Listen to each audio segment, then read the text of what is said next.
after that brief delay in rehearsals, when Ms. Ross finally made her royal appearance on the float to join us, the crowd erupted into ear-piercing applause and cheers. The paparazzi were yelling for pictures with the backup performers and Ms. Ross, so we all clamored to stand next to her. Once again, I was in the right place at the right time, taking advantage of an opening and not wasting any time getting a prime spot next to Ms. Ross for photos. Simply amazing. I previously met RuPaul when we were initially introduced by Diva and photographed together in the dressing room a couple weeks after I first joined the cast at Peanuts upon my arrival to California. So it was an honor to have received another opportunity to work with him for the first time on such a massive level. Once RuPaul made his royal appearance on the float several minutes after Ms. Ross, the crowd continued cheering loudly. Since the energy level from all of those Diana Ross fans was so electrifyingly energizing the whole night, it didn't matter that we've spent hours upon hours shooting and reshooting the video. We shared intimate moments during the breaks in filming for resets, all sitting at the top of the float next to Ms. Ross, massaging each other's feet. I felt privileged to have helped her glue her false nail back on and later unexpectedly having Ms. Ross grab and pull me forward to the front saying, "Pose, girl." I was so taken off guard and entranced by her grabbing my hand, I was not able to pose due to almost being frozen by what she'd just unexpectedly done to me, of all people. However, I made up for it later with a memorable pose after I ascended up the stairs toward the huge martini glass on the float. Later, Ms. Ross unbelievably, spontaneously dove off the float into awaiting arms of her adoring mega fans, causing most people to think that the stage dive was staged. Some refused to believe that she really dove off that float into the audience. But I am here to tell you and to testify that it was not staged, and she'd actually leaped off the float into the crowd twice, being caught and held up by her surprised fans both times.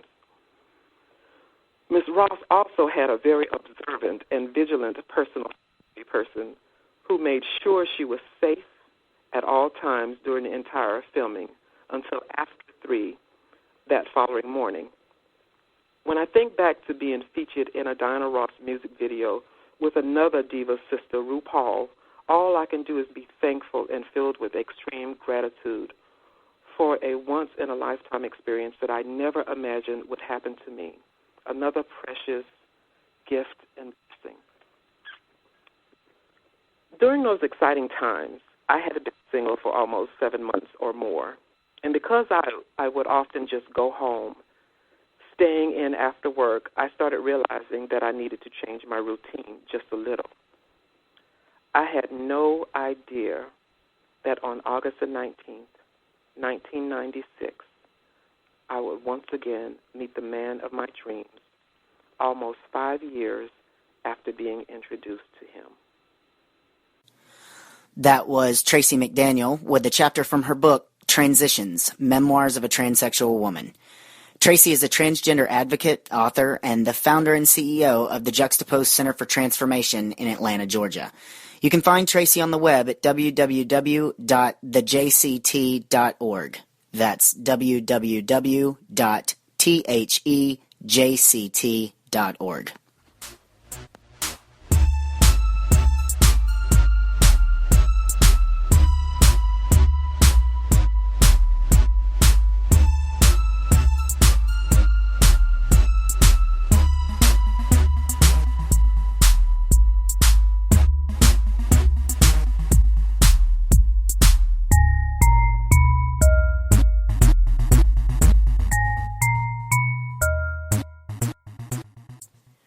Our last story also comes from a regular on the Strong Stance, Melvin Whitehead. Melvin has been both a guest and co-host numerous times on the show, and he's just generally an all-around great guy. So here's Melvin with Creating Safe Zones. It was August 2011, and I had just moved to this blue-collar Midwestern city that I call home for now. I had moved here from Ann Arbor, Michigan, to start a new job as a librarian at a community college, and it was my first full-time job after grad school. Ann Arbor had been a bubble of progressive attitudes towards queer and trans people. I had a large, supportive, and fun community there and could not have asked for a better place to come out and begin my transition. Now in this new place, no one knew me. No one knew I was trans. There was no visible trans community. I was really starting over. Part of me was looking forward to living a life where no one would know I was trans. I was sick of being out and everyone knowing about my trans status when I was living in Ann Arbor. But part of me was also apprehensive. Would I be happy living this kind of life? It would involve not disclosing things about my past, which could make forming friendships and relationships rather difficult, but I was willing to try it out. During my first day on the job, I knew that not disclosing my trans status was going to be harder than I thought. That day, a coworker gave me a tour of the campus and introduced me to many new people. Towards the end of the tour, she took me to meet the facility staff. One of the women in that department sat next to a desk that had a picture of Michael Jackson on it.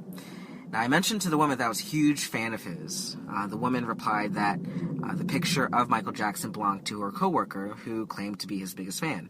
Without even thinking, I replied jokingly that I was probably his biggest fan and even wanted to marry him when I was a little kid. As soon as I said that, I immediately gulped and looked at the floor as the woman's smile left her face and she quickly changed the subject. I was very embarrassed. Clearly, this college was not an accepting place for LGBT people.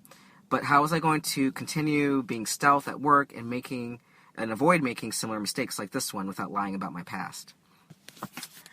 The following semester, I began looking for LGBT efforts on campus with which I could get involved. I just needed some connection to other LGBT people on campus if I was going to survive. About midway through the year, I found out about the college's Safe Zone Ally program, which is a program that provides training for staff and faculty to be allies to LGBT students. The program wasn't well publicized, and I can't remember how I found out about it, but I was glad that I did. It consisted of only one ally training session, which I registered for as soon as I could. The session was held in a small classroom with all the tables facing frontward. About 7 or 8 other people were there, plus the 2 facilitators standing at the front. The program was led by 2 white, heterosexual, cisgender women from the college's Office of Student Activities, Pam and Amy. They had both worked very hard over the past several years to get the program running and had even faced backlash from other staff at the college who felt that the program was unnecessary or inappropriate. After hearing this backstory, I felt justified my earlier assessment of the campus climate for LGBT people as not being welcoming. At one point during the session, we watched about a 20-minute video that appeared to be at least 15 years old. It featured gay and lesbian and bisexual people talking about coming out, stigma, LGBT history and culture. The video didn't include any trans people at all, but it did include a non-trans person giving a problematic definition for what it meant to be transgender. That is, quote, people who want to transition to the opposite sex, and even conflated transgender people with cross-dressers. So I was a little offended, but I didn't say anything. I decided to write all my concerns down to bring up with the facilitators later. It was clear from the outset of the training that the facilitators were assuming all the attendees were heterosexual and cisgender. The language they were using wasn't particularly inclusive. They assumed pronouns and gender identities for the people in the room, and they kept using the word we to refer to our roles as straight allies. I had been accustomed to being in spaces that didn't assume gender identity and sexual orientation, and being in colleges and universities where openly LGBT staff played a visible